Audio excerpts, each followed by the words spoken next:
La Russie ne gagne pas la guerre, mais elle veut que le monde pense le contraire, et elle a recours à des mesures de plus en plus désespérées pour y parvenir. Il y a quelques jours, le Kremlin a orchestré une victoire en diffusant des images truquées et de fausses déclarations sur des troupes russes envahissant une zone clé en Ukraine. Il y avait un problème. L'Ukraine avait aussi des images qui ont aussitôt exposé les mensonges de Poutine, démystifié le Kremlin et humilié l'armée russe. Cette histoire illustre à quel point la Russie devient ridicule en essayant de montrer sa puissance et de persuader son peuple et le monde qu'elle va gagner. Tout a commencé le 22 octobre lorsque le chef installé par la Russie dans la région occupée de Kherson, Vladimir Saldo, a publié des images en ligne. La vidéo, sur fond sonore dramatique, montrait des séquences filmées au sol, sur l'eau ou dans les airs. Elles montrèrent des troupes russes planifiant, naviguant en bateaux pneumatiques, traversant l'eau, s'engageant dans des fusillades, puis un soldat plantait un drapeau sur des décombres. D'après Saldo, cela se déroulait sur l'île de Carentin, une petite terre sur le fleuve Dnipro, au sud-ouest de Kherson. Le gouverneur régional a multiplié les déclarations, évoquant une grande victoire russe dans la région. Il a affirmé que les unités russes avaient traversé le fleuve, repoussé les contre-attaques ukrainiennes et sécurisé une tête de pont, et qu'elles étaient déjà en train de miner les routes d'accès et d'organiser la logistique pour une présence durable sur l'île, ce qui laisserait présager une avancée plus au nord, vers la ville de Kherson elle-même. Plusieurs blogueurs militaires russes ont salué en ligne l'action des opérateurs de drones de la 31e brigade troupes aéroportées russes, affirmant qu'ils auraient assuré la supériorité aérienne dans la région. Les unités d'artillerie de la 18e armée interarmes ont été distinguées pour avoir, selon les rapports, frappé des cibles ukrainiennes sur l'île et les ponts voisins. Un blogueur militaire a également affirmé que des saboteurs russes se préparaient déjà à traquer les forces ukrainiennes restantes dans la partie nord-est de l'île. Pendant ce temps, les agences de presse d'État russes, comme TAS, ont commencé à diffuser leurs propres rapports sur la dernière victoire supposée du pays.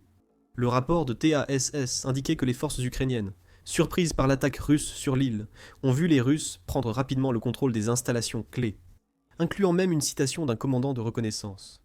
La mission était ardue, traverser l'eau sous le feu et établir une tête de pont pour avancer. Notre reconnaissance en force a révélé que l'ennemi ne s'attendait pas à une attaque à cet endroit précis. Nos troupes ont réagi rapidement et efficacement. Une fois débarqués, nous avons immédiatement pris le contrôle des installations clés de l'île. D'autres reportages comprenaient des citations du gouverneur Saldo, qui a proclamé fièrement: l'île Carantine est une zone de combat contrôlée par le groupe russe du Dniepr, bien que des combattants ennemis se cachent encore dans des bâtiments résidentiels et industriels sur son territoire. Saldo a poursuivi en affirmant que les forces russes identifiaient activement et éliminaient les troupes et cibles ukrainiennes à travers l'île, avant d'ajouter que le commandement militaire détermine actuellement le rôle de l'île pour la libération de Kherson selon la situation. Entre les images diffusées en ligne et les déclarations des personnes concernées, l'histoire évoque une scène de film militaire ou de jeu vidéo. Les forces russes envahissent la région, éliminant tout ennemi et prenant vite le contrôle. Et comme dans de nombreux films et jeux, toute l'histoire était complètement inventée. Cela ne s'est pas produit, et l'Ukraine en a la preuve. Un jour après les déclarations de Saldo et les images montées, le 23 octobre, une brigade ukrainienne a tout démystifié. La 34e brigade côtière indépendante de défense a publié une vidéo montrant ses troupes marchant librement sur l'île, démentant totalement les affirmations du Kremlin selon lesquelles la zone était sous contrôle russe, ou qu'il s'y déroulait des combats. Les membres de la brigade ont affirmé que la ville de Kherson et ses environs sont calmes, et ont partagé cette légende avec leurs vidéos. Sur les chaînes Telegram de propagande des occupants, Kherson est déjà capturé et l'infanterie russe marcherait soi-disant sur la rive droite. Sur les véritables images du micro-district de l'île et du village de Sadova, il y a du silence, de la tranquillité et l'absence de tout adversaire. La 34e brigade du corps des Marines de la défense côtière. La 30e tient fermement ses positions et contrôle en permanence la côte du Dnipa. Antonivka, Sadova et Kherson sont étroitement surveillés. Toute tentative ennemie d'approche du fleuve est aussitôt stoppée. L'ennemi n'a aucune chance de traverser ou de s'agiter sur la rive droite. Leur succès n'existe que sur Internet, pas dans la réalité. 34e brigade tient Kherson. La côte est sous contrôle, nous restons ici. Le porte-parole des forces de défense du sud de l'Ukraine, Vladislav Voloshin, a aussi diffusé une vidéo de lui sur l'île Carentin le même jour. Dans la vidéo, Voloshin chante, danse et réfute la version russe des faits, les preuves ukrainiennes étant irréfutables. Et diverses sources fiables ont rapidement analysé les données disponibles et sont arrivées à la même conclusion évidente. La Russie avait inventé cette histoire. L'Institute for the Study of War explique que le Kremlin cherche à présenter faussement les forces russes. Après avoir établi une tête de pont dans l'oblast de Kherson, la Russie a lancé une nouvelle opération de guerre cognitive contre l'Ukraine et ses partenaires.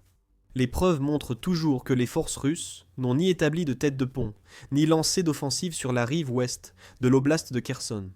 L'Institut a aussi démenti des affirmations de blogueurs militaires russes, dont l'une évoquant l'expulsion des forces ukrainiennes de Sadova et des actes de sabotage par les troupes russes, près d'Antonivka, toutes deux proches à l'est de Kherson. L'Institute for the Study of War a de nouveau affirmé qu'aucune preuve ne soutenait ces affirmations. Pris en flagrant délit d'invention sur ces soldats, les médias russes ont vite tenté de dissimuler leurs traces. TASS a par exemple retiré un article sur la prise de l'île de Kherson par les forces russes. Les Institute for the Study of War a alors commencé à creuser davantage, en examinant certains des motifs possibles qui pourraient pousser la Russie à se livrer à ce genre de mensonges et de fabrication. La Russie mène sans doute une guerre cognitive pour faire passer des opérations limitées de sabotage et de reconnaissance à Kherson, comme le début d'une offensive russe visant à traverser le Dnipro et reprendre la ville et l'oblast de Kherson. Le Kremlin veut sans doute persuader l'Occident, l'Union européenne et l'Ukraine que la victoire russe est inévitable. L'Ukraine devrait donc céder des territoires à la Russie et ses alliés arrêter leur soutien. L'Institute for the Study of War continue d'estimer que cet effort de guerre cognitive russe est incompatible avec toute affirmation selon laquelle la Russie serait prête à faire des concessions territoriales dans le sud de l'Ukraine. Il y a 3 grandes leçons que nous pouvons tirer de cela. Premièrement, comme mentionné précédemment, c'est un signe clair du désespoir russe. Un pays victorieux, qui gagne du territoire et progresse militairement, devrait avoir assez de récits et rapports de succès à partager. Il ne devrait pas inventer ni exagérer les mouvements de ses forces.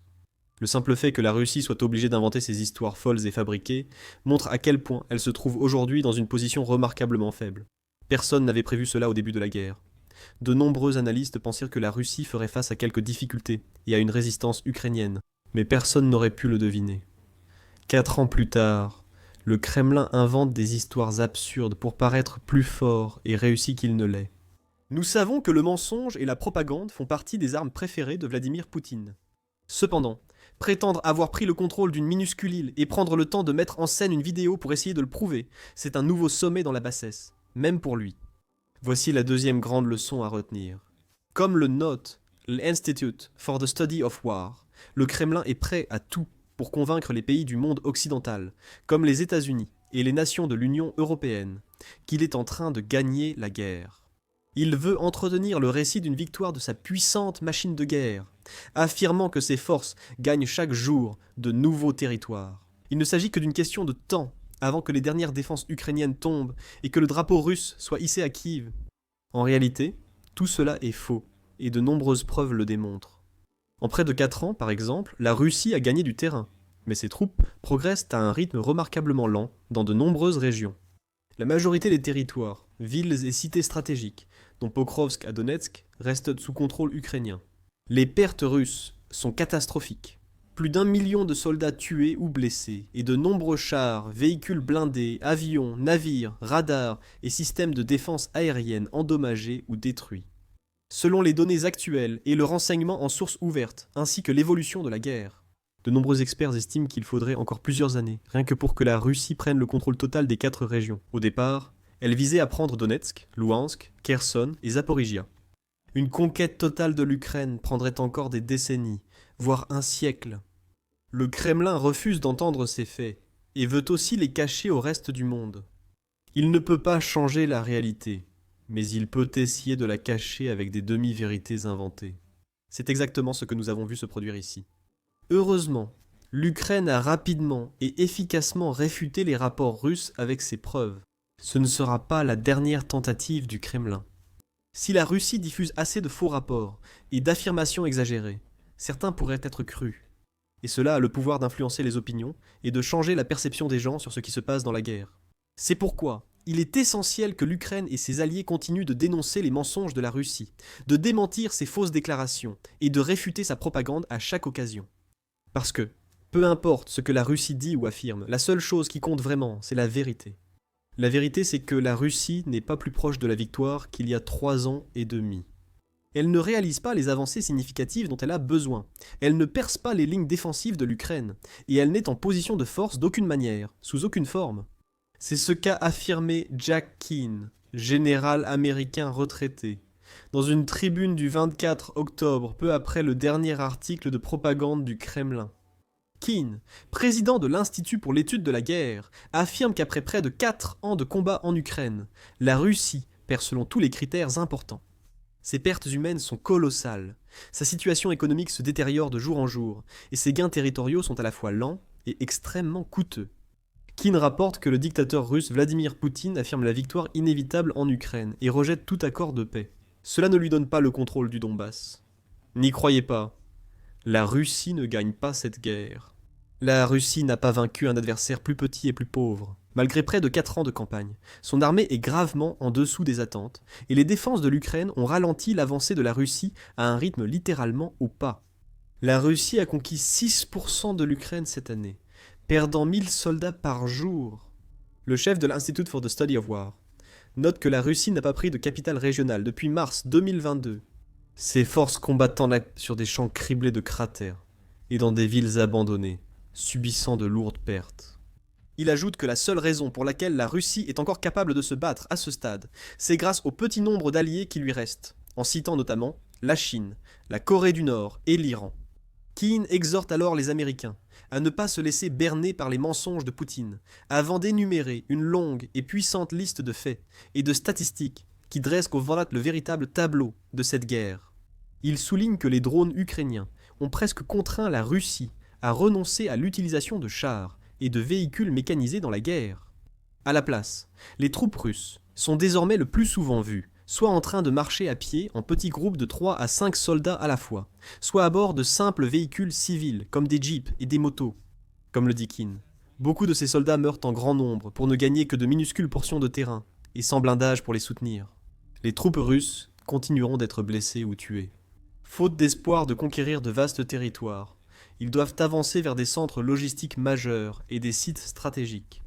Keane souligne également que, selon les évaluations de l'Institute for the Study of War, la Russie n'a gagné que 1420 km², soit 550 miles², depuis le 1er juillet de cette année, ce qui représente un rythme d'environ 135 miles², un peu plus de 5 miles² par jour. C'est très en dessous des attentes pour une force de la taille de la Russie.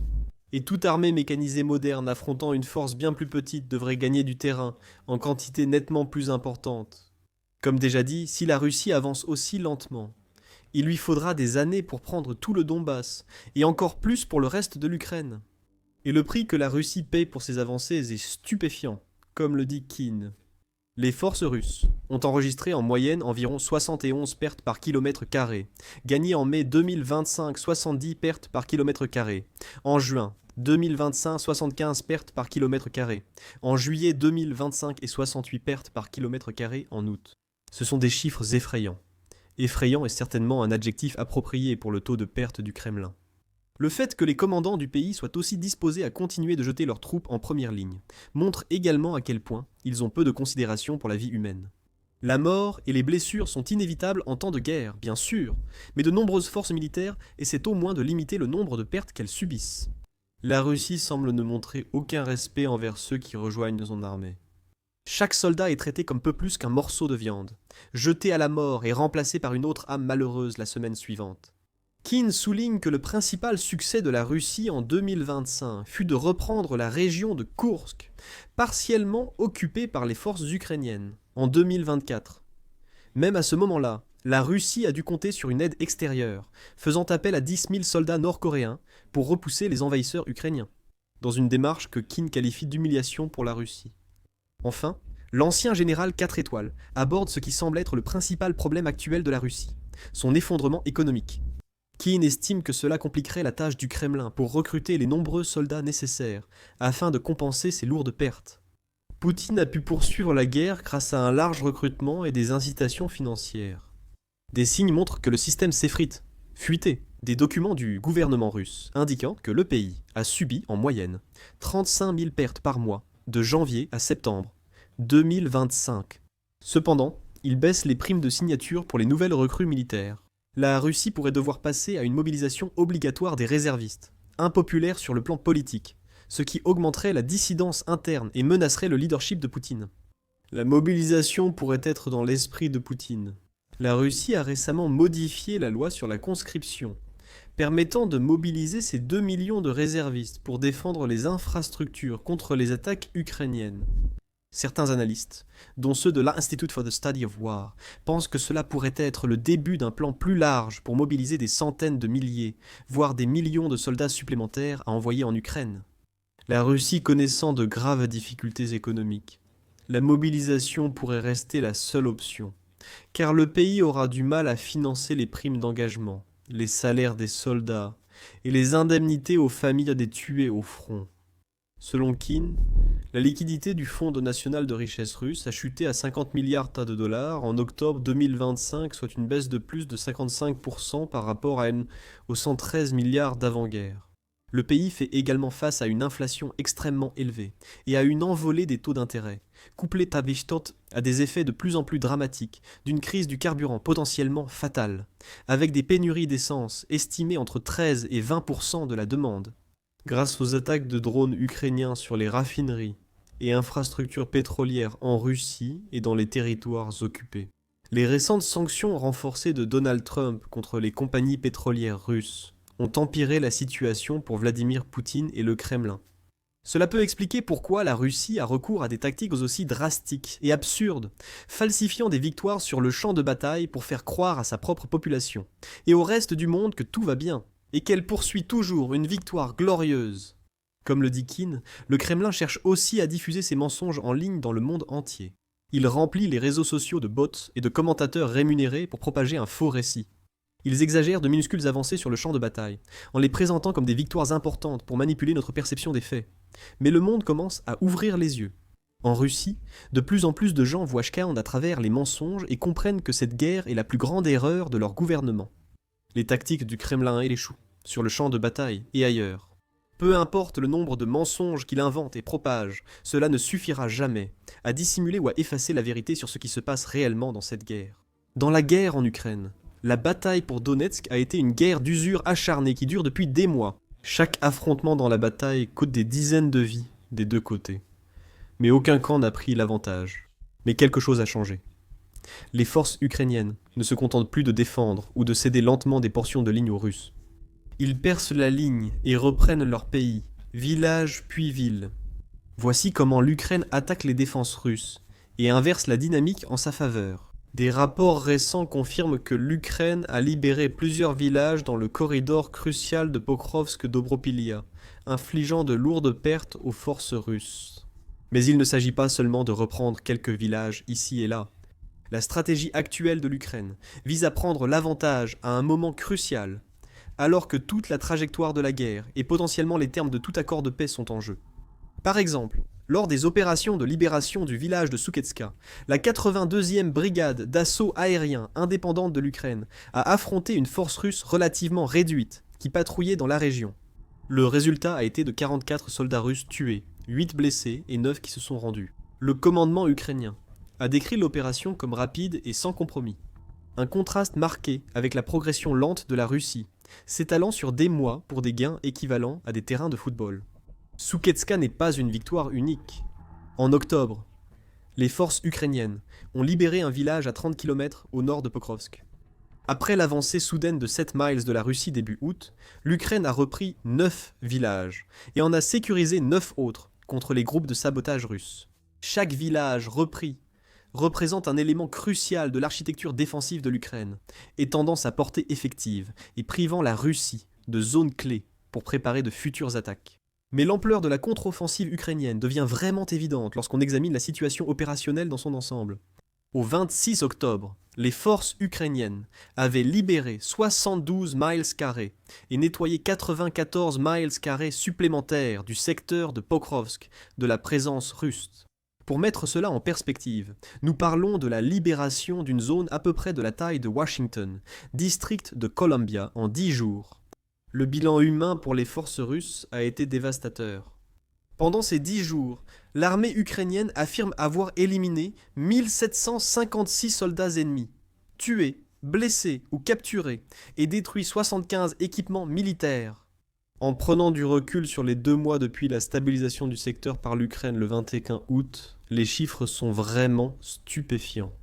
Plus de 15 700 pertes de personnel russe et 1364 pièces d'armement et d'équipements détruites sont signalées. C'est plus que ce que certains pays possédant dans toute leur armée. En ce qui concerne l'équipement, les forces ukrainiennes auraient détruit 36 chars russes, 121 véhicules blindés de combat, 162 systèmes d'artillerie, 5 lance-roquettes multiples, 447 véhicules, 592 motos et quads, ainsi qu'un véhicule à usage spécial. Les motos et quads illustrent la tentative désespérée de la Russie d'utiliser des véhicules civils peu coûteux pour déplacer l'infanterie, le transport blindé étant devenu trop cher ou inefficace. De plus, dans une guerre de plus en plus dominée par les systèmes sans pilote, les forces ukrainiennes ont détruit 4689 drones russes rien que dans ce secteur. Certaines de ces pertes en matériel sont des choses dont la Russie ne peut pas se remettre facilement. Prenons les chars comme exemple. Malgré des rapports divergents, certains analystes estiment que la Russie produit environ 300 à 400 chars par an. Ces chiffres incluent la production de nouveaux chars ainsi que la remise à neuf d'anciens chars. Détruire 36 chars en 2 mois sur un secteur, alors que la Russie en fabrique ou remet à neuf 34 par mois, rend ces pertes stratégiquement importantes. La situation à Pokrovsk reste disputée mais se stabilise, car le 25 octobre près de 30% des 181 affrontements sur le front étaient autour de la ville. Bien que 200 soldats russes soient la présence en ville, ils sont en fait piégés dans un champ de mort urbain. Les combats à l'arme légère et les opérations de drones continuent, mais les contre-sabotages ukrainiens empêchent systématiquement les Russes de progresser ou d'établir des positions. À chaque tentative de regroupement ou d'avance des forces russes, les drones et l'infanterie ukrainiens les repèrent et neutralisent. Ces derniers jours, les forces russes, les deux, ont également désespérément intensifié leur utilisation de véhicules blindés lors des opérations d'assaut. Un changement marqué par rapport aux tactiques axées sur l'infanterie qui se sont révélées si coûteuses. Mais ce changement donne des résultats tout aussi médiocres. Du 20 au 25 octobre, les forces russes ont lancé 41 assauts, avec blindés sur toute la ligne de front. Dans le secteur de Pokrovsk, le 25 octobre, les forces ukrainiennes ont détruit un véhicule blindé et 2 motos à Pokrovsk, ainsi qu'un autre véhicule blindé près de Balahan. D'après certains décomptes, presque chaque véhicule engagé par la Russie dans ces assauts a été détruit. Pour comprendre l'importance des récents gains ukrainiens, prenons du recul et réexaminons le paysage stratégique. Pokrovsk et Dobropilia sont les piliers du réseau de défense de Donetsk et leur sort pourrait déterminer le contrôle de la région pour des décennies. Moscou a affirmé vouloir occuper toute la région de Donetsk, un de ses principaux objectifs de guerre. Il ne s'agit pas seulement du contrôle du territoire, mais surtout des raisons qui motivent cette action. La capacité d'extraire des ressources et des personnes de ces régions, afin de servir les objectifs à plus long terme de la Russie. Le contrôle total de Donetsk permettrait à la Russie d'affirmer avoir atteint son objectif de libérer le Donbass et sa majorité russophone. La majorité des habitants se déclarent ukrainiens culturellement et nationalement. Cela offrirait à Poutine une victoire narrative dont il a désespérément besoin, tant sur le plan national qu'international, alimentant encore davantage sa propagande intérieure. Mais il y a aussi un aspect d'un militaire pratique. L'infrastructure industrielle de Donetsk, bien qu'elle soit fortement endommagée, représente toujours une valeur économique significative. Une occupation totale donnerait à la Russie des frontières défendables, correspondant aux limites administratives qu'elle a là annexées illégalement.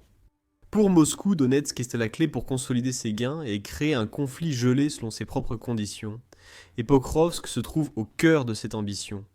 Les analystes occidentaux considèrent Pokrovsk comme une porte d'entrée vers les zones les plus fortement fortifiées, encore aux mains de l'Ukraine, dans la région de Donetsk. Situé à un carrefour d'autoroutes d'approvisionnement, Pokrovsk possède aussi un nœud ferroviaire régional desservant tout le Donbass depuis l'Ukraine. Pire encore, les lignes d'approvisionnement peuvent aussi aller dans l'autre sens. Si les forces russes contrôlent Pokrovsk, elles pourront plus facilement nettoyer le reste de Donetsk. Cela pourrait conduire à de nouvelles avancées vers Dnipro et Zaporijia, ouvrant potentiellement la voie à la perte du contrôle de l'Ukraine sur l'ensemble du sud-est. C'est pourquoi la Russie a misé sur Pokrovsk. La ligne de front dépasse 600 miles en Ukraine, mais près de la moitié des assauts récents visent Pokrovsk et Kourakov.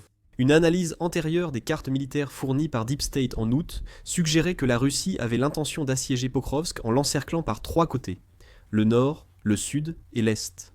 Les sabotages et infiltrations récurrents sont une autre façon pour la Russie de s'implanter dans la ville. Alors que les récentes libérations de villages vont directement à l'encontre de cette tactique. Maintenant, retournons la situation et voyons pourquoi Pokrovsk et Dobropilia sont absolument essentiels pour la défense ukrainienne. Ces villes agissent comme des multiplicateurs de force, étendant la portée opérationnelle de l'Ukraine dans toute la région. Dobropilia, à 21 km au nord de Pokrovsk, est un point d'ancrage clé du réseau de défense ukrainien. Le maintien du contrôle de Dobropilia permet aux forces ukrainiennes de conserver une couverture d'artillerie et de drones sur les principales routes et lignes ferroviaires dont la Russie a besoin pour se maintenir. Tout avancée vers Pokrovsk. Sans Dobropilia, la capacité de l'Ukraine à menacer la logistique et les renforts russes s'effondre, transformant Pokrovsk en une forteresse isolée qui peut être lentement étouffée. Ce n'est pas qu'une question de géographie. Pokrovsk, Dobropilia. Elles constituent ensemble une zone défensive mutuelle. L'artillerie à Dobropilia couvre les accès à Pokrovsk, tandis que les forces à Pokrovsk appuient Dobropilia. Cela crée des champs de tir croisés, qui rendent toute avancée russe exponentiellement plus coûteuse. La gare ferroviaire de Pokrovsk est particulièrement cruciale. Elle peut être utilisée pour déplacer rapidement des troupes, des munitions, du carburant, du matériel lourd et des fournitures médicales vers une grande partie du secteur du Donbass. Si l'Ukraine perd le nœud ferroviaire de Pokrovsk, sa capacité à maintenir des opérations défensives dans toute la région de Donetsk sera considérablement réduite. Les ravitaillements, qui prenant quelques heures en train, demandent désormais plusieurs jours par camion, sur des routes ciblées par l'artillerie et les drones russes. Donc, tant que l'Ukraine contrôle à la fois Pokrovsk et Dobropilia, elle conserve la capacité de projeter sa force à travers la région de Donetsk. Pendant ce temps, les opérations de drones peuvent atteindre plus profondément le territoire occupé par la Russie, et l'artillerie peut interdire les lignes d'approvisionnement russes. Les systèmes de guerre électronique peuvent gêner les communications russes sur un front plus vaste. Pokrovsk et Dobropilia élargissent la bulle défensive de l'Ukraine à toute la région, empêchant toute consolidation du contrôle russe. Perdre l'une de ces villes pourrait entraîner rapidement la perte de l'autre, puis du reste de la région. Voilà pourquoi la Russie a accepté de lourdes pertes pour prendre Pokrovsk, et pourquoi l'Ukraine a voulu la défendre coûte que coûte. C'est aussi pourquoi les récents rapports faisant état de Russes approchant de Pokrovsk sont si dévastateurs. La rhétorique sur la défense ukrainienne révèle le désespoir croissant de l'Ukraine à ne montrer aucune faiblesse. En même temps, cela montre à quel point chaque village de la région est important. Chaque victoire force les troupes russes à changer de tactique et à battre en retraite, ce qui allège la pression sur les forces ukrainiennes. La récente libération de Souketska-Kucherovia, ainsi que d'autres villages, représente également la capacité de l'Ukraine à exploiter l'échec de la Russie cet été. Chaque village repris représente un territoire chèrement conquis par la Russie, mais perdu suite à l'offensive de Moscou, culminant avant d'atteindre ses objectifs. La Russie a avancé trop loin avec trop peu de force, et voit désormais ses gains disparaître sous la pression ukrainienne. Ce qui est particulièrement dévastateur pour la Russie, c'est le timing. Ces pertes surviennent à un moment où Moscou a désespérément besoin de montrer des progrès et non des revers. L'offensive d'été était censée être décisive. Au contraire, cela s'est mué en nouvel échec russe, que l'Ukraine convertit en avantage pour ses opérations. Cela se reflète dans la géopolitique entourant le contrôle ou non du Donbass. Aider l'Ukraine à concrétiser cet élan est leur dernière avancée, les drones. La production de drones ukrainiens a bondi de 900% en un an. La production mensuelle est passée de 20 000 drones à l'été, 2024 à 20 000 actuellement. Ce ne sont pas seulement les mêmes drones vus à la première personne qu'en 2023. L'Ukraine fabrique des systèmes de plus en plus avancés, comme des drones à fibre optique résistants à la guerre électronique russe, des systèmes guidés par l'intelligence artificielle qui peuvent fonctionner de manière autonome, et des drones d'attaque à longue portée capables de frapper des cibles à l'intérieur même de la Russie. Surtout, l'Ukraine fabrique la plupart des drones, devenus l'arme emblématique de cette guerre. En s'affranchissant des drones occidentaux, l'Ukraine est devenue partiellement indépendante et a conservé sa défense. Ainsi, ils permettent à l'OTAN de fournir des systèmes reposant sur les avantages techniques des complexes militaro-industriels occidentaux, comme les chars, l'artillerie les avions et les missiles. Pour soutenir la production et éviter les frappes russes, l'Ukraine a noué des partenariats industriels avec des pays de l'OTAN. La Roumanie, par exemple, a annoncé des plans pour produire conjointement avec l'Ukraine des drones défensifs destinés à être utilisés par les deux pays, ainsi que par d'autres alliés de l'OTAN. Le Danemark a aussi suggéré que les fabricants ukrainiens partagent leur production avec lui, sans se limiter à leur territoire. Dans le même temps, le Danemark a suggéré que l'Ukraine pourrait vendre certains de ses drones et conceptions les plus avancés à l'OTAN, ce qui aiderait à stimuler son économie et lui permettrait de recevoir du matériel de l'OTAN en échange équivalent, plutôt que par des dons ou des prêts. Cette indépendance renforce la position de Kiev dans les négociations, prouvant sa durabilité et lui permettant de se battre malgré les pressions extérieures. Maintenant, regardons le côté russe de l'équation, car la situation devient de plus en plus sombre. Moscou fait face à un ensemble de crises interconnectées concernant la main-d'œuvre, l'économie et le moral, qui sont fondamentalement intenables. Commençons par les soldats eux-mêmes, ou plutôt par leur absence. En septembre, Vladimir Poutine a lancé la plus grande conscription russe depuis 9 ans, enrôlant 135 000 hommes de 18 à 30 ans. Cela suit aussi une conscription printanière de 160 000 hommes, la plus forte depuis l'automne 2011. La Russie adoptera une conscription annuelle dès 2026 remplaçant le système saisonnier. Mais ces chiffres reflètent le désespoir, pas la force. Malgré le recrutement de centaines de milliers d'hommes, la Russie continue de faire face à de graves pénuries de main-d'œuvre. La Russie n'a pas vraiment besoin d'hommes au front, car elle peut envoyer près d'1 million de soldats contre l'Ukraine à tout moment. La Russie manque de soldats loyaux, qui ne désertent pas, ou ne meurent pas dès la première attaque. Environ 70 000 soldats russes pourraient déserter l'armée en 2025, soit un dixième des forces en Ukraine, selon certains décomptes. La 41e armée, par exemple, a enregistré près de 8 000 déserteurs, ce qui est estimé à environ 50% de l'effectif initial. La Russie a tenté d'améliorer le recrutement par des incitations financières de plus en plus désespérées. En 2024, les soldats de Moscou pouvaient toucher jusqu'à 60 et 11 millions de roubles la première année, dont une prime de signature de 19 millions et d'autres avantages. Environ 82 000 $, soit près de 70% du revenu présidentiel officiel déclaré de Poutine. Dans les régions éloignées, les paiements mensuels dépassent 24 fois le salaire moyen russe, avec des primes uniques atteignant 22 fois le salaire minimum. Plus de 50 régions auraient augmenté les paiements pour les contrats militaires. La hausse des primes montre la grave pénurie de troupes, car de telles incitations seraient inutiles si les rangs étaient déjà remplis de recrues enthousiastes. Mais ces salaires plus élevés sont menacés par la réalité budgétaire. Le projet de budget russe, pour 2026, montre que les dépenses de défense passent de 13,5 billions de roubles, 161 milliards de dollars, à 13 billions de roubles, 157 milliards de dollars, soit la première baisse depuis le début de la guerre. L'inflation russe aggrave cette baisse, atteignant 8% après un pic de 10% en mars. En réalité, ces chiffres de l'inflation sont biaisés et ne reflètent pas la réalité économique. Cela se confirme car Poutine prévoit des mesures fiscales supplémentaires en 2026. Il semble qu'il retire encore plus d'argent du budget pour l'armée, destiné aux soldats prêts à combattre. Ceux qui ont déjà accompli leur service se retrouvent lésés. La Russie diminue les indemnités des soldats blessés et de leurs familles pour économiser de l'argent. Les paiements aux familles des soldats décédés, ainsi que les paiements aux soldats blessés et à leurs familles, passeront de 78 milliards de roubles. En 2025, 58 milliards de roubles. Le financement du Fonds des défenseurs de la patrie, soutenant les anciens combattants, sera réduit de plus de moitié, passant de 347 milliards de roubles à 139 milliards de roubles, soit 172 millions de dollars. Réfléchissez à ce que cela signifie. La Russie paie plus d'hommes pour combattre, tout en réduisant simultanément ce qu'elle verse à ceux qui ont déjà combattu et qui sont tués ou blessés. Cette contradiction économique va encore plus miner le moral et le recrutement. Cela crée une période vulnérable que l'Ukraine peut exploiter. Alors que la Russie peine avec l'arithmétique économique nécessaire pour soutenir son armée, l'élan de l'Ukraine pourrait forcer Moscou à faire des choix de plus en plus difficiles entre le maintien de ses effectifs militaires et la stabilité économique. Mais les aspects économiques et industriels pâlent en comparaison de la géopolitique. L'effondrement spectaculaire des pourparlers de paix entre Donald Trump et Vladimir Poutine en était la preuve. Il y a 4 jours, la Maison-Blanche a déclaré qu'aucune rencontre Trump-Poutine n'était prévue prochainement. C'est un coup dur pour la stratégie de Poutine. Après que Trump et Poutine se sont parlé au téléphone le 16 octobre, le président américain a annoncé qu'ils se rencontreraient à Budapest pour discuter de la fin de la guerre. Moscou a vu cela comme une chance d'obtenir de meilleures conditions.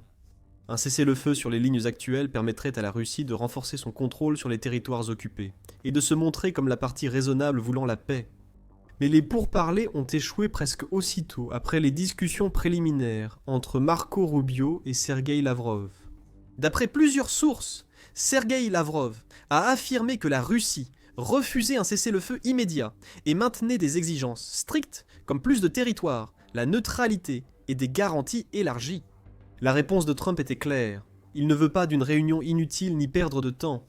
Il attend donc de voir. C'est un changement important par rapport à la précédente rhétorique de Trump, qui semblait pousser l'Ukraine à céder du territoire. La raison en est que Poutine aurait pu jouer un peu trop fort. En restant inflexible sur les exigences territoriales et en décrivant la guerre de façon maximaliste, Poutine a persuadé Trump ou ses conseillers que Moscou ne cherche pas de vraies négociations.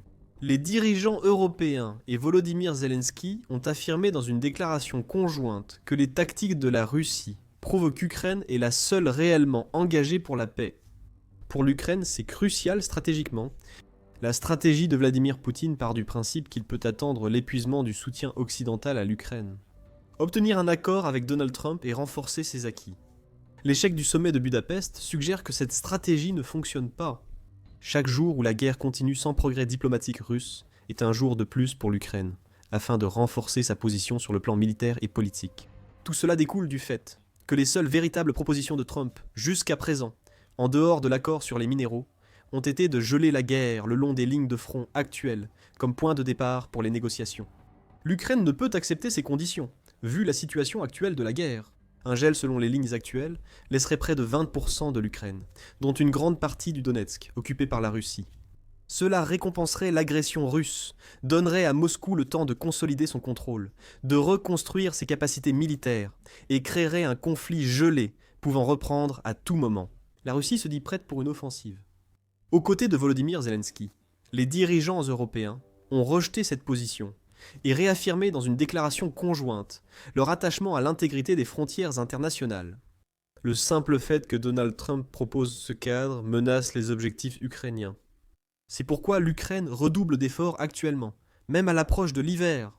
Chaque kilomètre repris et chaque unité russe affaiblie change les calculs de futures négociations. Si Donald Trump négocie un gel des lignes de front, l'Ukraine souhaite qu'elle soit le plus à l'est possible. Il y a aussi un calcul stratégique plus profond en jeu. En démontrant une capacité militaire continue et en montrant qu'ils peuvent non seulement tenir le territoire, mais aussi le reprendre activement, l'Ukraine envoie un signal à Donald Trump et aux autres dirigeants occidentaux qu'un gel n'est ni nécessaire ni inévitable. Plus l'Ukraine montre son élan, plus il est difficile de justifier la pression sur Kiev pour accepter des pertes définitives.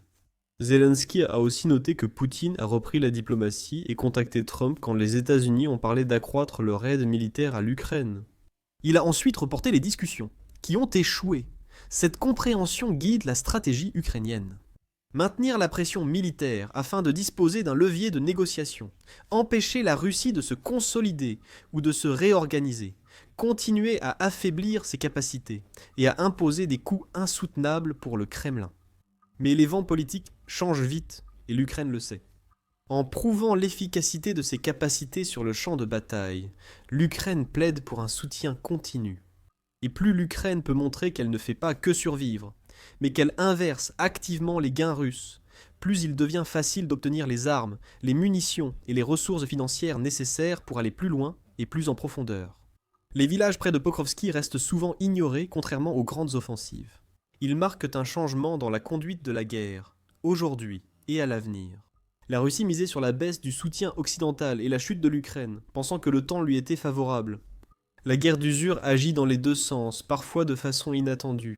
Chaque mois où la guerre continue est un mois de plus pour l'Ukraine, afin de renforcer sa capacité de production nationale, et un mois de plus pour que l'économie russe se détériore sous l'effet des sanctions. Et les pertes s'accumulent au-delà de ce qu'il est raisonnable de pouvoir récupérer. Et si Moscou n'arrive pas à conserver les quelques villages qu'elle a capturés, à un coût aussi horrible, elle n'a aucune chance de traverser l'ensemble du Donetsk ou de l'Ukraine tout entière. La guerre n'est pas finie. la Russie contrôlant toujours une grande partie du territoire ukrainien.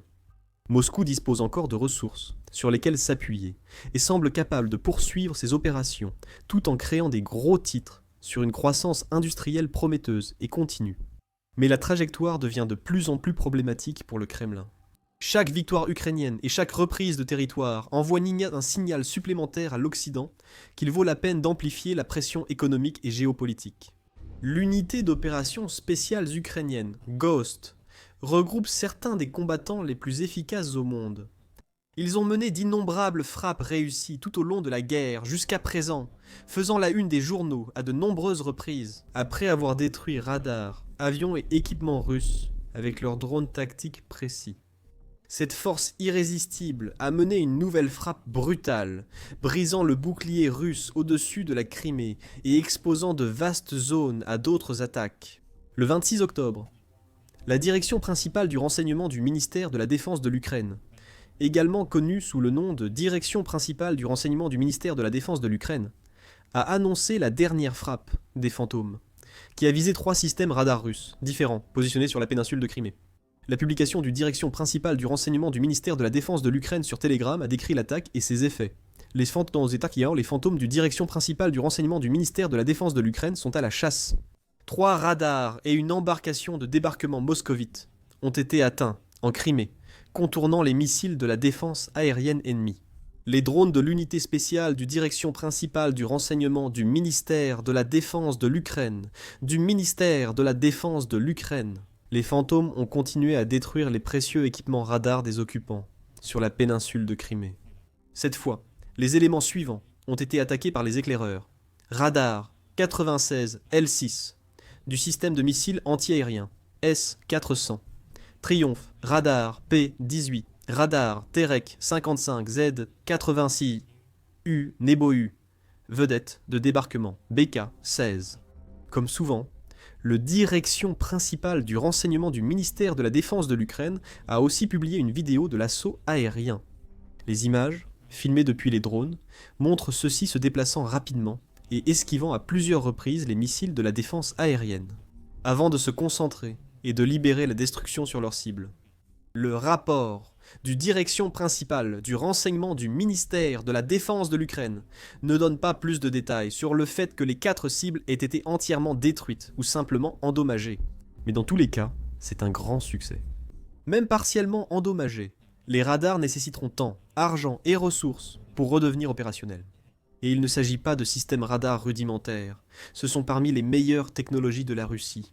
Le radar 96 L6 est un composant clé du système de défense aérienne S-400 russe, crucial pour contrer les missiles ukrainiens. Conçu pour la détection à toutes altitudes, ce radar peut identifier et suivre de nombreuses menaces aériennes, y compris des missiles balistiques supersoniques.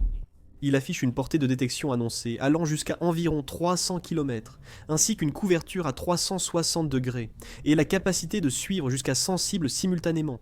Certains rapports ont présenté ce radar comme la contre-mesure idéale contre le lance-roquettes High Mobility Artillery Rocket System fourni par les États-Unis à l'Ukraine. Bien que le coût précis du radar soit inconnu, un système S-400 vaut environ 500 millions de dollars. Privé de radar, le système perd en efficacité, laissant aux Russes un tas de métal valant un demi-milliard de dollars. A beaucoup moins de chances d'identifier ou d'intercepter une cible ennemie en 30. Le Nebo-U2 est l'un des radars les plus sophistiqués de l'arsenal russe, fonctionnant à très haute fréquence. Il est conçu pour détecter à longue portée des cibles aériennes, à diverses vitesses et altitudes. En résumé, il dresse un tableau clair et complet d'une menace aérienne entrante à plusieurs centaines de kilomètres, avec une portée maximale de 600 km. Chaque système vaudrait près de 100 millions de dollars. Mais le Nebo-U est sans doute inestimable du point de vue de la Russie lorsqu'il s'agit de repérer tout missile ukrainien ou essaim de drones qui pourrait se diriger vers eux. Cela leur donne un avertissement précoce suffisant et le temps de préparer leur défense. Le radar P-18. Terek, quant à lui, est un système plus simple et plus ancien qui remonte à l'époque de l'Union soviétique. Il a succédé à l'ancien système radar P-12 et est entré en service en 1970. Bien qu'il ne soit pas aussi précieux ou haut de gamme que les autres, il reste un système d'alerte précoce relativement fiable et utile pour la Russie, avec une portée de 250 km. De plus, avec autant de ces radars plus modernes et coûteux détruits, lors d'attaques similaires par le passé, la Russie a besoin d'autant de ses anciens systèmes que possible. Les radars font office de bouclier. Bien qu'ils ne disposent d'aucune capacité offensive propre, ils sont absolument fondamentaux d'un point de vue défensif. Ils scrutent de vastes terres, balayant sans cesse leur environnement. Ils collectent les informations nécessaires pour que les systèmes offensifs de l'armée, comme la défense aérienne et les missiles intercepteurs, éliminent facilement les menaces. Les défenses aériennes sont inutiles sans radar. Et c'est l'une des principales raisons pour lesquelles l'équipe Ghost d'Ukraine et d'autres équipes d'opérateurs de drones ont fait des radars russes l'une de leurs cibles prioritaires ces derniers temps. Quelques jours avant cette attaque impressionnante, le direction principale du renseignement du ministère de la Défense de l'Ukraine a aussi signalé une attaque aérienne contre des radars russes, survenue dans la nuit du 23 et jusqu'au matin du 24 octobre. Cette opération visait des cibles réparties sur 3 territoires occupés, Zaporijia, Kherson et la Crimée. Une fois de plus, comme toujours, le direction principal du renseignement du ministère de la Défense de l'Ukraine a fourni un rapport détaillé de ce qui s'est exactement passé et des équipements qui ont été touchés sur sa chaîne Telegram officielle. Des forces spéciales du direction principal du renseignement du ministère de la Défense de l'Ukraine ont détruit 2 radars ennemis, Nebo et Sambuk. Vidéo exclusive. Encore un gros butin. Les 23 et 24 octobre 2025, les maîtres du département des opérations actives du direction principale du renseignement du ministère de la Défense d'Ukraine ont découvert et détruit 3 systèmes de défense aérienne coûteux de l'armée d'occupation russe. Système de tir automoteur du système de défense aérienne Buk M3. 2 radars, un L-119, Nebo SVU et des systèmes de défense aérienne Moskovitz ont été détruits dans les zones temporairement occupées de Zaporijia, Kherson et Crimée. Maintenant, faisant partie de la même famille de radars Nebo que le Nebo U et le Nebo M, le Nebo SVU a été introduit en 2001. Il opère à de très hautes fréquences, avec une portée de plusieurs centaines de kilomètres, et peut localiser des avions ennemis et autres objets volants avec une marge d'erreur minimale. Il peut être relié au système de défense aérienne S-300 et S-400, fournissant les renseignements nécessaires pour identifier et acquérir efficacement les cibles. Il convient toutefois de noter que l'agence ukrainienne d'information sur la défense Militani a rapporté que les radars en question étaient en réalité des unités Niobi SV et non des NEBO SVU. Le Niobi SV est un système radar à 3 coordonnées, qui a été introduit dans les unités de défense aérienne russes en 2016. Il est capable de détecter et d'identifier à la fois des objets aérodynamiques et balistiques, et il offre une portée maximale de fonctionnement, allant jusqu'à 500 km, ainsi que la capacité de détecter des menaces à des altitudes pouvant atteindre 65 km. Quoi qu'il en soit, qu'il s'agisse de radars NEBO SVU ou Niobi SV, les deux sont précieux et essentiels. Lorsqu'il s'agit de fournir des informations d'alerte précoce et de permettre à la Russie de contrer et d'intercepter les drones, missiles ukrainiens et bien plus encore. Tous deux sont des cibles prioritaires et précieuses. Détruire 2 radars reste un succès pour l'Ukraine, quoi qu'il arrive.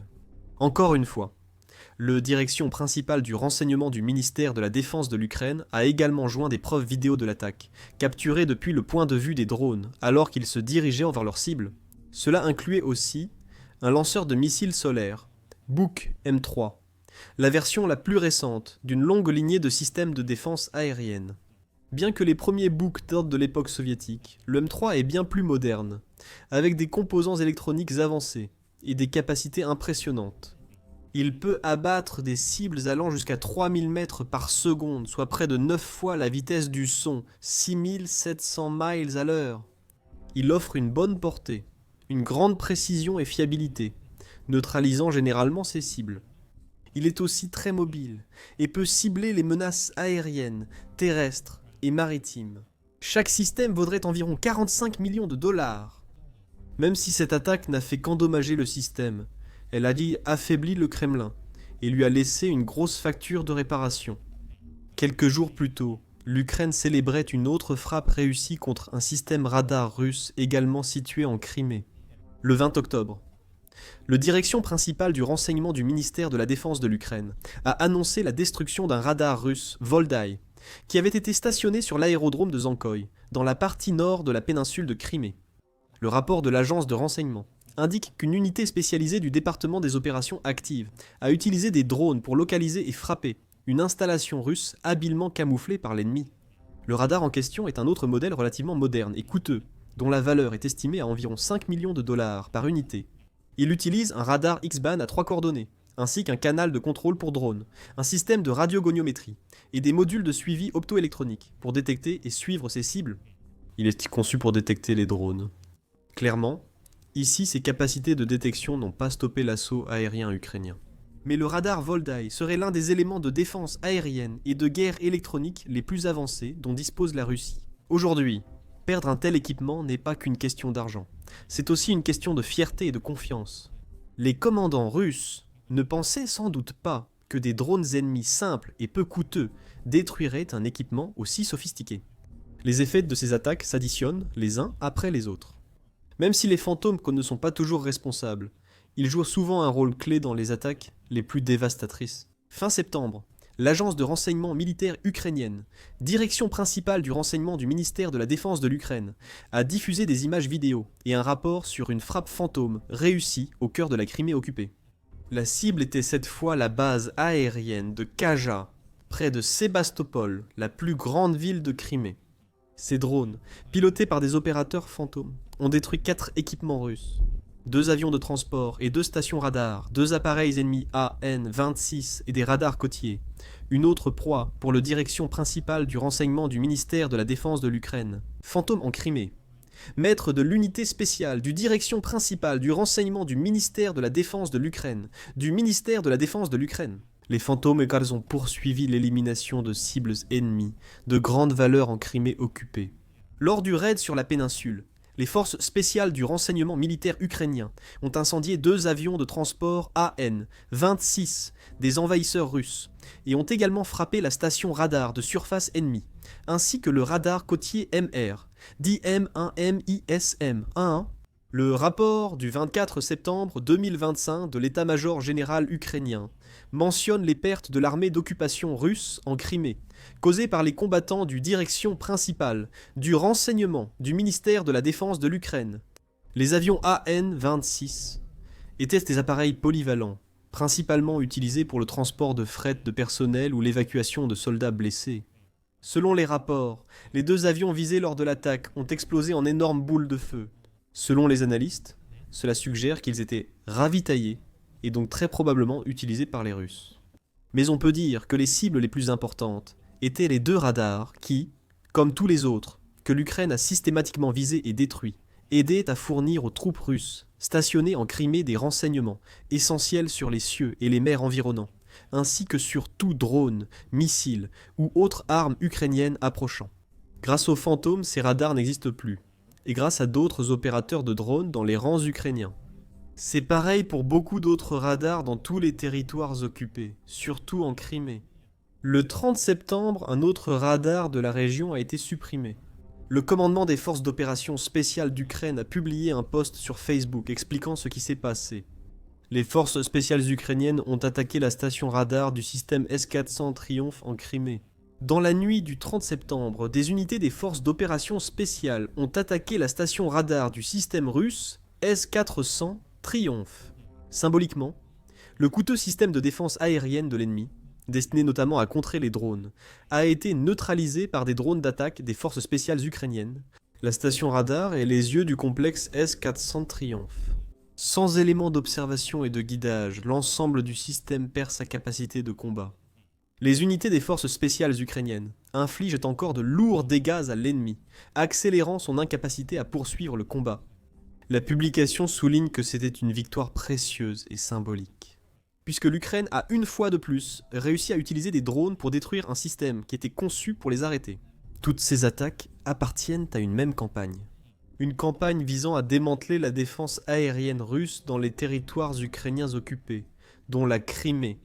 Chaque fois que Kiev détruit un radar ou un système de lancement de missiles, cela brise les boucliers de la Russie et affaiblit ses défenses globales. Cela complique la protection par le Kremlin des territoires conquis tout en ouvrant des corridors pour de futures attaques.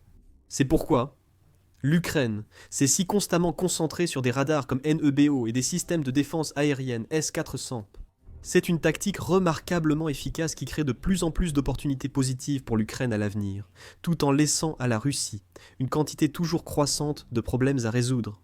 Tout d'abord, comme mentionné précédemment, ces radars et systèmes de défense aérienne ne sont pas vraiment bon marché. Certains valent des dizaines de millions, voire plus. Bien que certains soient réparables, d'autres sont détruits lorsque des drones explosifs ukrainiens frappent leurs composants essentiels. Cela laisse la Russie avec des centaines de millions de dollars de matériel coûteux à réparer ou à remplacer. Et en ce moment, le Kremlin fait face à d'importantes difficultés économiques. La valeur du rouble est volatile, l'inflation reste élevée. Et le Kremlin consacre une quantité étonnante de son budget fédéral à l'armée. Le pays est également pris dans les griffes d'une crise du carburant de plus en plus dramatique, avec des pénuries d'essence signalées dans de nombreuses régions, grâce, une fois de plus, aux attaques de drones intelligentes et stratégiques de l'Ukraine contre les infrastructures de carburant.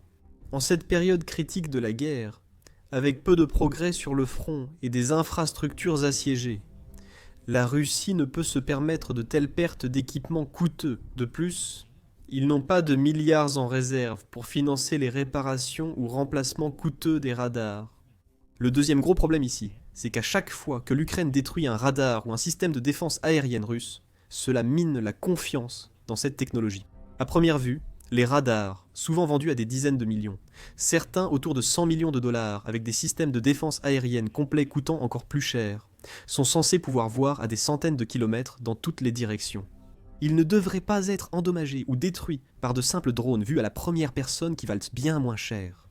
Ils devraient détecter les drones à distance et activer leur défense pour les abattre bien avant qu'ils n'approchent. C'est quelque chose que l'Ukraine démontre constamment, où la Russie déploie régulièrement d'immenses essaims de drones vers des villes et des cités partout dans le pays. Cependant, le complexe de défense aérienne en couche de Kiev détecte et détruit la plupart avant qu'ils ne causent des dégâts. Les défenses aériennes russes semblent bien moins organisées que celles de leurs adversaires, car beaucoup d'entre elles ont été systématiquement rayées de la carte par ces attaques parfaitement planifiées et soigneusement coordonnées.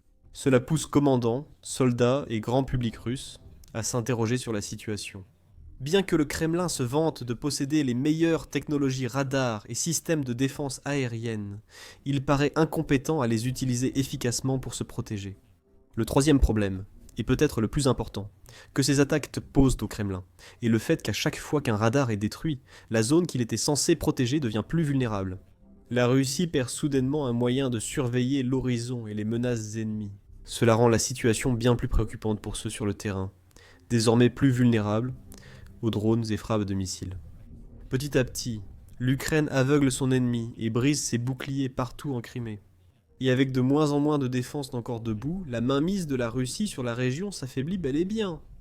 Comme l'a déclaré un ancien officier ukrainien originaire de Crimée dans un reportage de Radio Free Europe, Radio Liberty, plus tôt cette année, il existe désormais un véritable corridor pour les drones et missiles ukrainiens. De larges zones d'Olchkoly de la région ont désormais une défense aérienne limitée, sans surveillance aérienne ou terrestre, avec de nombreuses cibles menacées d'anéantissement total. L'Ukraine doit seulement lancer plus de drones ou des missiles comme ces Neptunes, le long de ces corridors et dans ces zones qui ne sont plus protégées par la puissance du radar. Incapable de voir venir les menaces, sans avertissement ni temps pour réagir, la Russie sera totalement incapable de se défendre et perdra d'innombrables ressources. De plus, des unités comme les fantômes détruisent les radars et les défenses aériennes à un rythme tellement rapide. Même si la Russie investissait plus dans leur réparation et remplacement, il ne pourrait toujours pas contre-attaquer chaque attaque, ni couvrir toute la Crimée avec les systèmes de défense nécessaires pour la protéger. Ainsi, la région est plus faible que jamais, et la reconquête de la Crimée reste un objectif à long terme pour l'Ukraine. Peut-être que cet objectif se rapproche. Si les forces du Kremlin manquent de radars et d'options défensives dans cette région, elles n'auront presque plus d'autre choix que d'ordonner. Une retraite rapide a permis aux troupes de Kiev de reprendre le contrôle. Le groupe de 26 pays majoritairement européens, et appelé Coalition des volontaires, s'est réuni le 24 octobre pour discuter de leur soutien à l'Ukraine. Même si le président ukrainien Volodymyr Zelensky n'a pas obtenu tout ce qu'il espérait à Londres, il en est tout de même ressorti de bonnes nouvelles pour l'Ukraine. Le président français Emmanuel Macron a annoncé un nouveau lot important de soutien militaire à l'Ukraine, dont une partie devrait être livrée dans les prochains jours. Voici ce que contient le paquet.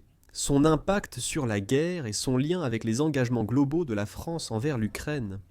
Avant la réunion de Londres, Volodymyr Zelensky recherchait principalement deux choses.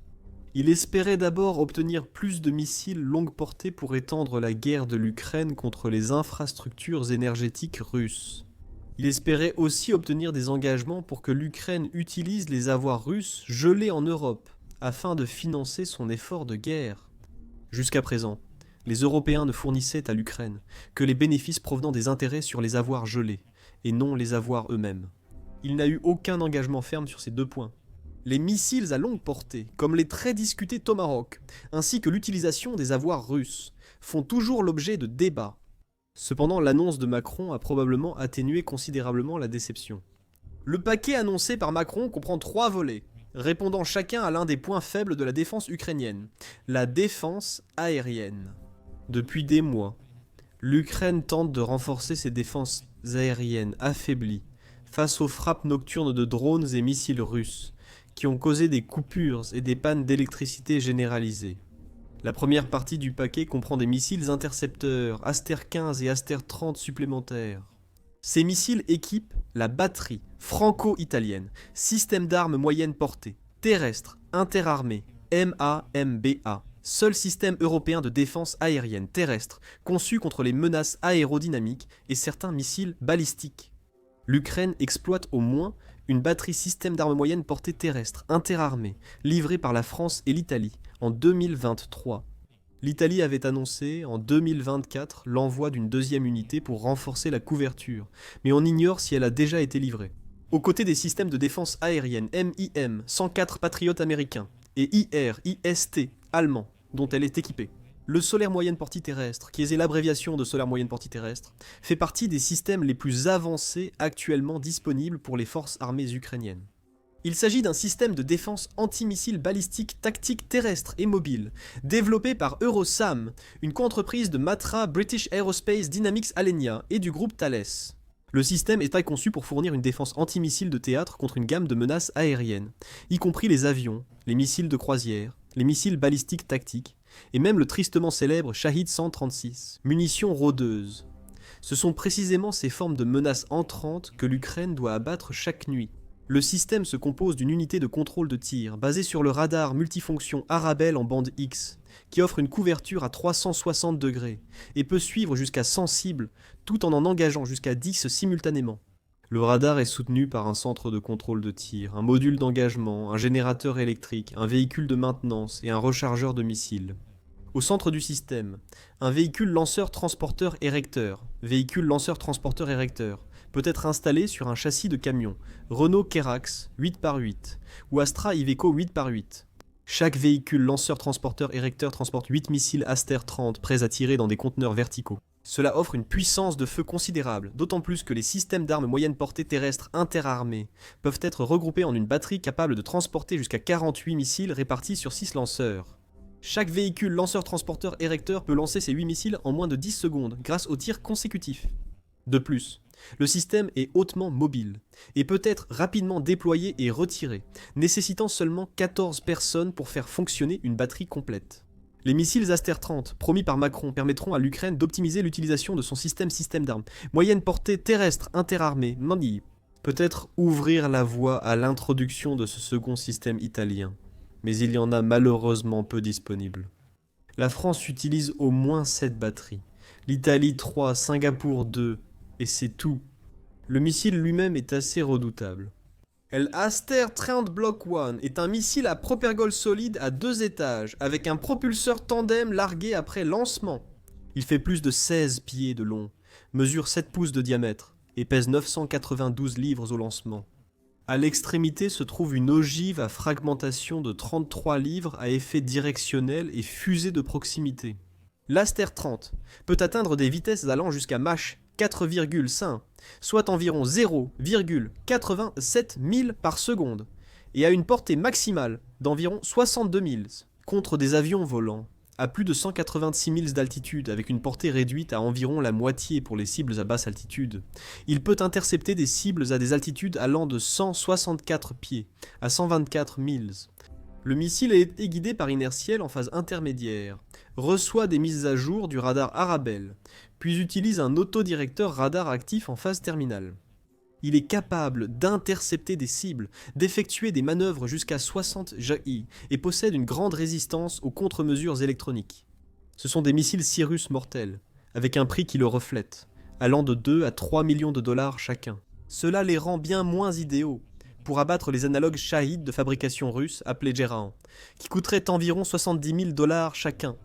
Cependant, ils sont idéaux pour abattre les missiles russes, Iskandar, Kanzal et KH-101. Des missiles coûtant plusieurs millions ciblent généralement des infrastructures de valeur équivalente. L'Ukraine ne pourra plus utiliser les missiles Aster, 15 promis par Emmanuel Macron dans le système SAMTI, car le Manba ne tire que l'Aster 30. L'Aster 15, aussi développé par Eurosurface Air Missiles, est conçu pour cibler hélicoptères, chasseurs, missiles et drones. Cependant, il sert surtout dans les systèmes de défense aérienne navale, notamment sur les frégates françaises et italiennes dotées du système principal de missiles anti-aériens, Principal Anti-Air Missile System, en résumé. Ses spécifications ressemblent à celles de l'Aster 30, il fait près de 4,3 mètres. Il est plus court, mais garde le même diamètre, un peu plus de 18 cm. Il est également plus léger, avec une masse de 3100 kg, mais il transporte aussi une ogive à fragmentation directive de 15 kg, avec un rayon létal de 20 mètres. L'Aster 15 a une portée plus courte, environ 300 km, mais fonctionne jusqu'à 13 km d'altitude à une vitesse maximale de Mach 3, soit 1000 mètres par seconde. Comme l'Aster 30, il utilise une navigation inertielle, des mises à jour par liaison et un autodirecteur radar en phase finale. Comme l'Aster 30, le missile est reconnu pour sa maniabilité jusqu'à 50 G, sa trajectoire de pif, son contrôle aérodynamique et sa résistance aux contre-mesures. C'est un missile tout aussi sérieux que son prix le reflète. De 13 à 26 millions de dollars par missile. Mais si l'Ukraine ne peut pas les utiliser avec son SAMT, comment utilisera-t-elle les nouvelles fournitures que la France va livrer ? La réponse se trouve dans la deuxième partie du paquet d'aide militaire annoncé par Macron lors de la réunion de la coalition des volontaires à Londres. Cela inclut la livraison tant attendue du deuxième lot de chasseurs, Mirage 2005F, promis par la France à l'Ukraine début 2024. À la suite d'une cérémonie commémorative du débarquement le 6 juin de cette année-là, Emmanuel Macron a annoncé que la France fournirait à l'Ukraine des chasseurs multirôles Mirage 2005 d'ici la fin de l'année, et que la formation des pilotes ukrainiens à leur utilisation aurait lieu en France. Il a précisé à l'époque que la formation des pilotes et des techniciens sur le sol français devait commencer dans les jours suivants. L'engagement initial portait sur au moins 6 Mirages, voire jusqu'à 12. Finalement, les 3 premiers Mirages ont été livrés en février 2025 et ont été presque immédiatement jetés dans la mêlée. Le 7 mars, l'un d'eux a réussi à intercepter un missile de croisière russe KH-101 lors d'une attaque massive de missiles et de drones, marquant ainsi le premier engagement de combat enregistré de l'appareil. L'armée de l'air ukrainienne indique que leurs Mirages ont intercepté des missiles de croisière entrants. L'appareil a attaqué la cible de face en tirant un missile RR. La maniabilité du missile lui a permis de corriger sa trajectoire en vol et de détruire le missile KH-101. À l'époque, les analystes pensaient que le missile ayant abattu le KH-101 était le Mika-RR français. C'est la munition standard emportée par le Mirage 2005F. Cependant, il aurait aussi pu s'agir d'un Aster 15. Et maintenant que l'Ukraine a obtenu des approvisionnements supplémentaires de cette arme, il est probable que ce soit précisément ce missile que les Mirages ukrainiens utiliseront pour tirer sur des cibles de grande valeur, comme les KH-101 à l'avenir. C'est parce que, avant leur livraison, les Mirages ukrainiens ont subi toute une série de modifications spéciales pour les préparer aux caractéristiques uniques de la guerre en Ukraine, y compris la capacité de tirer des missiles Aster 15. L'arrivée des Mirage et F-16, seuls avions de chasse occidentaux livrés à l'Ukraine, a été un atout majeur pour le pays. Ces deux avions sont des chasseurs de 4e génération, et n'ont pas de nombreuses fonctionnalités des chasseurs de 5e génération, comme le F-35 Lightning II et le Dassault, Rafale, vers lequel la France modernise sa flotte de Mirage. Mais comparé aux avions de l'ère soviétique comme le Mikoyan Gourevitch 29 et le Sovang-7, qui constituent en pot l'épine dorsale de ce qui reste de la force aérienne ukrainienne, le Mirage 2000-005F augmente considérablement les capacités de l'Ukraine. Il atteint 2340 km/h et transporte près de 6350 kg de charge, dont des bombes, armements air-sol modulaires Hammer, des missiles air-air, missiles d'interception, de combat et d'autodéfense, et des Aster 15. Les Mirages ukrainiens auraient également été modifiés pour transporter. Les missiles de croisière, Storm Shadow et systèmes de croisière autonomes à longue portée anglo-français ont une portée de 250 km, une vitesse de 965 km/h et une ogive explosive de 450 kg. Ces missiles air-air occidentaux modernes sont dotés de systèmes de guidage radar et infrarouge avancés, ce qui donne au Mirage 2005F un avantage certain. Et le combat hors de portée visuelle, une capacité que le Mikoyan Gurevich 29 et le Su-27 sont moins équipés pour gérer. Le Mirage 2005F est équipé du radar Thales Radar Doppler, à impulsion un système radar multimode bien plus avancé que les radars de l'époque soviétique présents dans les MiG-29 et Su-27 ukrainiens. Le Thales Radar Doppler à impulsion propose une détection longue portée supérieure et peut suivre plusieurs cibles à la fois. Atout clé dans les combats aériens modernes contre avions russes, drones et missiles de croisière. Le radar peut détecter simultanément 24 cibles aériennes, en suivre 8 et en engager 4 en même temps. Le Mirage 2005F offre aussi par rapport à ses homologues soviétiques une meilleure connaissance de la situation. Le cockpit numérique et l'avionique avancée du Mirage 2005F permettent aux pilotes de traiter plus d'informations en temps réel et de prendre des décisions plus rapides et éclairées, lors de situations de combat sous haute pression. Le Mirage 2005F est aussi bien plus léger et maniable que le MiG-29 et le Su-27, offrant aux pilotes ukrainiens plus de précision et de flexibilité en combat rapproché. L'avion a une grande portée opérationnelle, permettant des frappes plus profondes en Russie ou une couverture aérienne prolongée pour les forces ukrainiennes. Il est donc plus efficace dans divers contextes opérationnels que le MiG-29 et le Su-27, dont la portée est plus limitée. Le seul véritable inconvénient du Mirage 2005F fourni à l'Ukraine est qu'il n'est pas vraiment adapté au combat aérien moderne. Leurs systèmes de détection fonctionnent à une distance relativement courte, d'environ 30 à 50 miles, ce qui rend les combats contre le Sukhoi Su-57 de 5e génération de la Russie peu pratiques. La version Su-57M1 lancée en mai offrirait une détection jusqu'à 250 miles et pourrait suivre 60 cibles à la fois, tout en engageant 8. Sa vitesse maximale est Mach 2 et sa portée atteint 932 miles en subsonique. Malgré les doutes de certains experts occidentaux sur son efficacité, avec aussi peu de mirages disponibles. L'Ukraine n'a tout simplement pas intérêt à risquer de les engager contre des avions théoriquement supérieurs. L'un des 3 premiers appareils livrés s'est écrasé à cause d'une défaillance mécanique. L'avion est irréparable, mais le pilote a pu s'éjecter et atterrir sain et sauf. Cependant, ces avions restent très précieux pour l'Ukraine comme bombardiers, notamment pour lancer les missiles Storm Shadow et Aster 15. La récente destruction par l'Ukraine d'une importante usine chimique russe produisant des explosifs à base de poudre et des composants propulsés par fusée grâce à des missiles Storm Shadow dans la région de Bryansk montre à quel point ils peuvent être destructeurs dans ce rôle. Concrètement, davantage de Mirage et d'Aster permettent de protéger plus d'installations chaque nuit, de couvrir plus de secteurs avec un lancement vertical à 360 degrés et d'économiser les intercepteurs patriotes, devenus rares. Recevoir des technologies avancées comme les Mirage 2005F est une chose, mais les utiliser en est une autre.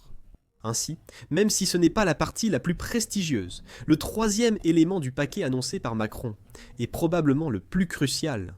L'élargissement des formations françaises vise à former les pilotes ukrainiens au Mirage. En juin 2024, Macron annonçait l'envoi de Mirage en Ukraine et précisait que la France organiserait 6 mois de formation pour les pilotes et le personnel au sol ukrainien. Le premier groupe devait finir sa formation en décembre 2024. La formation s'est tenue sur la base aérienne de Nons, dans l'est de la France, et portait sur les opérations de vol, la navigation tactique, les systèmes d'armes et la maintenance du Mirage 2005F, adapté à ses capacités avancées. Les pilotes et les équipes au sol ont été formés ensemble afin d'assurer la préparation opérationnelle, avec des instructions dispensées en anglais pour s'adapter au personnel ukrainien. On ignore comment le programme sera élargi, mais il devrait concerner plus de pilotes et de personnel au sol. Éventuellement, une formation sur les nouveaux systèmes des futurs Mirages, notamment en guerre électronique. D'autres détails émergeront avec le temps, et de nouvelles mises à jour suivront. Les nouvelles armes et la formation élargie s'ajoutent à l'aide déjà massive que la France a apportée à l'Ukraine. Ce soutien continu de la France est particulièrement remarquable, compte tenu du chaos politique et économique qui enveloppe progressivement le pays. Plus tôt en octobre, le 5e gouvernement français en 3 ans s'est effondré moins de 24 heures après sa nomination. C'était le 3e gouvernement français à échouer en 12 mois. Moody's a ainsi révisé la perspective de crédit de la France de stable à -100.